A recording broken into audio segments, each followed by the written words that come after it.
Hello, ഇന്നലെ post ചെയ്യണമെന്ന് വെച്ചാട്ടോ, പക്ഷേ ഇന്നലെ എനിക്ക് വയ്യാഞ്ഞ് കൊണ്ടിട്ട് എനിക്ക് പോസ്റ്റ് ചെയ്യാൻ പറ്റിയില്ല. സ്പെഷ്യൽ ഡേ ആട്ടോ, ഇതൊക്കെ കാണുമ്പോൾ തന്നെ മനസ്സിലായല്ലോ അല്ലേ, ഇന്ന് എൻ്റെ പിറന്നാളാണേ. ഇതൊന്നും ഞാൻ അറിയാതെ തന്നെ അച്ഛനും അമ്മയും ചേട്ടനും ചേച്ചിയും എൻ്റെ കസിൻ ബ്രദറും എല്ലാവരും കൂടെ ചെയ്ത പരിപാടിയായിരുന്നു കേട്ടോ. സാധാരണ ഈ 2-ാം തീയതി 12 മണിക്കാണ് ഞങ്ങൾ കേക്ക് കട്ട് ചെയ്യുന്നത്.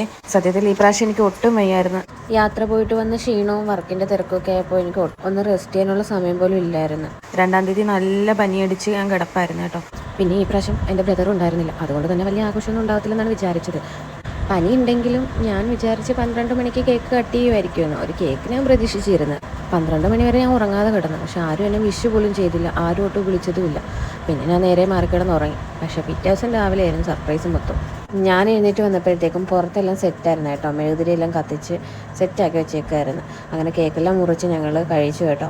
പിന്നെ ചേട്ടൻ്റെ വക ഡ്രസ്സും ചേച്ചിയുടെ വക വാച്ചും ഒക്കെ ഗിഫ്റ്റ് കിട്ടിയേ. അപ്പൻ്റെ അമ്മയുടെ ബ്ലെസ്സിങ്സും ഒക്കെ കിട്ടി. ചെറുപ്പം മുതലേ എൻ്റെയും ചേട്ടൻ്റെ ബർത്ത്ഡേ വന്നു കഴിഞ്ഞാൽ വലിയ രീതിക്ക് ആഘോഷിച്ചില്ലെങ്കിലും ഞങ്ങളുടെ ഫാമിലി ആയിട്ട് ഒരു കേക്ക് കട്ടിങ് ഒക്കെ ഉള്ളതാണ് കേട്ടോ. ശരിക്കും പറഞ്ഞാൽ നമ്മുടെ ബർത്ത്ഡേക്ക് നമ്മൾ കേക്ക് കട്ട് ചെയ്ത് എല്ലാവരും നമുക്കാണല്ലോ വായിൽ വെച്ച് ആദ്യം തരുന്നത്. പക്ഷേ ആദ്യം നമ്മൾ വായിൽ വെച്ച് കൊടുക്കുന്നത് നമ്മുടെ അപ്പനും അമ്മയ്ക്കും തന്നെ. കാര്യം ഇത്രയും നല്ല ലോകത്ത് നമുക്കൊരു ജന്മം നൽകിയതിനും മനോഹരമായ കാഴ്ചകളെല്ലാം കാണാൻ പറ്റിയതിന് നമ്മുടെ ഓരോ കൊച്ചു കൊച്ചു ആഗ്രഹങ്ങൾ പോലും സാധിച്ചു തരാൻ വേണ്ടി ഒരുപാട് കഷ്ടപ്പെടുന്നതാണ് അവർ. അതുകൊണ്ട് എപ്പോഴും നമ്മൾ അവരോട് കടപ്പെട്ടവരായിരിക്കും. ബർത്ത്ഡേക്ക് ഒരുപാട് പേരുടെ ബ്ലെസ്സിങ്സ് എനിക്ക് കിട്ടിയേട്ടോ. ഒരുപാട് നന്ദി പറയുന്ന എല്ലാവരോടും.